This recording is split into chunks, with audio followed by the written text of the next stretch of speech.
Hey, what's up, y'all? It's D about to react to this vid by Blackie Speaks. Apparently, Kanye West was recently banned from the UK. Okay, so we're going to see what's going on with this whole situation. It appears that some are staying true to the cancellation, which, I respect to a certain degree, because the whole idea of canceling someone, it's like it really doesn't have a lot of real world consequences. People get upset in the moment and then they move on and forget about it and continue to support that person. So the fact that, he's continuing to face the repercussions of his actions, I think is something to respect, because this should happen more often. There are too many people who say and do unhinged shit, but people just forget about it and brush it under the rug. And when things are really extreme, I think that we shouldn't do that as a society, okay, in America and in other countries as well. So there's that. Anyway, let's see what's going on though. Let's watch. Kanye West has officially been banned from entering the UK, and this comes after a lot of backlash, both politically and publicly, right after it was announced that he would be performing at the Wireless Festival in London. So, let's talk about what actually happened. Now, on Tuesday, April 7, the British government confirmed that they had denied Kanye West's entry into the country, and the reason behind that decision was tied to his past anti-Semitic remarks about the Jewish community. Now, I'm sure most people already know about a lot of the things that Kanye said or has said over the past few years. We'll get into that later. But first, here's how this situation even started. So recently it was announced that Kanye was going to headline Wireless Festival, which is one of the biggest music festivals in the UK. I think actually Europe might even be the world, I'm not sure, right? It's a major rap-focused festival, happens every summer, and usually it features some of the biggest artists in the world. And Kanye was set to perform multiple shows as one of the main headliners. But here's where things took a turn. In order to enter the UK, Kanye had to apply for something called an ETA, an Electronic Travel Authorization. Now, if you've ever traveled to the UK, I'm sure you know what that is. It's basically a digital clearance you apply for online before entering the country. This must be new, because I didn't have to do this when I went to London. I went maybe 2 years ago. I actually did it myself last summer when I went to London, and usually it gets approved really quickly. It took me literally, less than 5 minutes. Simple process, no issues. But in Kanye's case, his application was actually denied. A spokesperson for the Home Office said that Kanye applied on Monday, but the decision was made to refuse entry on the grounds that his presence would not be conducive to the public good. And once that decision came in, everything started to fall apart, because shortly after that, Wireless Festival also released a statement and confirmed through their website that the festival was canceled after this. Now, what's interesting is this. The festival organizers said that before booking Kanye, they actually had consulted with multiple stakeholders, and at that time, no major concerns were raised. So clearly something changed, because once it reached the level of the government, it was completely out of their hands. I don't know why Kanye wouldn't apply before he actually became the headliner, though. That's a whole nother conversation, right? At the end of the day, the final decision always comes down to the UK authorities, like it always does. Any government decides, right? And it didn't stop there, because as soon as Kanye was announced for the festival, the backlash started building up fast. Major companies like Pepsi and Diageo, which is a huge alcohol company, both pulled their sponsorships from the event. And even the Prime Minister spoke out, calling it deeply concerning that Kanye was booked to perform, given his past comments and controversies. So by that point, you had political pressure, corporate pressure, and public backlash all happening at the same time. And that's ultimately what led to the decision. Now, Kanye actually made a last-minute attempt to avoid the ban. He put out a statement saying he wanted to come to London to promote unity, peace, and love through his music, and that he was open to meeting with members of the Jewish community to listen and have a real conversation. And he also said that he knows that words aren't enough and that he would have to show change through his actions. And obviously, Kanye knows that a lot of the things he said, he just went too far. Now, whether he did that for publicity or that's how he generally feels, I don't really know. Nobody knows what's going on inside the mind of Kanye, right? But what I do know is this. There was a period where he was going extremely hard with the anti-Semitic rhetoric, and it wasn't just one moment. It was repeated statements, interviews, posts, to the point where it became a real issue publicly. And eventually that started to have some real repercussions, because many other people As it should. All this does is encourage other artists to be hateful as well against all groups, any group they feel like. It's like, oh, if Kanye got away with it, his career continues to thrive, and he didn't face any real, consequences, then I can say what the fuck I want to as well. Fuck black people, fuck these Asians, fuck these, it's like, where does it end? So I think that at some point we should be like, you know what, fuck you. I'm not supporting you. I'm not fucking with your music. I'm not going to your shows, because this isn't okay. It's like, we just gonna be like, okay, it's fine. I'm cool with it. And I talk about separating the artist from the art a lot until it comes to extreme circumstances. And it's like, all right, sometimes it's like, all right. It's like it's a little too weird. And all right, even if I do listen to a song here or there, I'm not gonna go to your fucking show. I'm not gonna support you directly in that way. You can get this, quarter of a penny from my one stream every once in a while. Ooh, but I would never go to your fucking concert or be very public in my support of you and make it seem like everything is good and fine and dandy when you've done and said some really hateful shit, so I'm just speaking in general across the board. So I think when the behavior is this extreme, it's like, all right. And he has also said very disgusting things about black people as well, so it's like, who wants to keep supporting this and going to their fucking shows and shit except Chloe Bailey? Well, who else wants to do that? It's just a son. Were part of the Jewish community, and they weren't willing to keep standing next to him while he was saying those kinds of things about their community. Makes sense. So one by one, those relationships started to fall apart. Oh, I know you fucking lying, AT&T. Don't piss me off. This doesn't usually happen, but...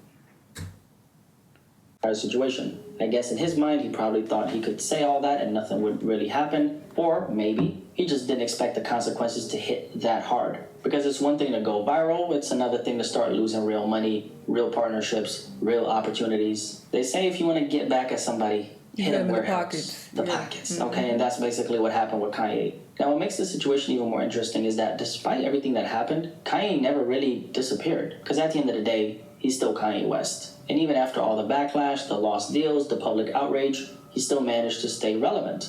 Now, earlier this year, back in January, Kanye actually came out and spoke more in depth about what was going on with him mentally. He also was like talking about how, I beat women too. So what? Diddy beats women. Like, he was just saying a whole bunch of weird shit. So it's like at a certain point, it becomes very difficult to separate the artist from the art when they're being so loud and just weird with their ideology and how they feel about certain groups.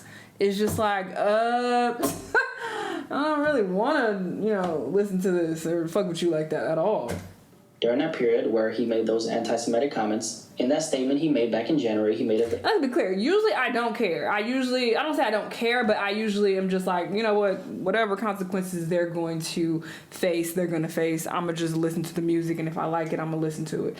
And I do still feel like that about Kanye's like older music. If I feel the urge to listen to Flashing Lights or something, I'm gonna fucking listen to it. But once again, am I ever going to go to a show and put money directly in his pockets? Am I ever going to be super strong about my support for him? And I'm not gonna do any of that. You feel me? So, and that's where it really affects them is, when you are going to their concerts and whatnot. So yeah, it's not giving none of that, but yeah, I do think that he should be canceled for things that he said and done.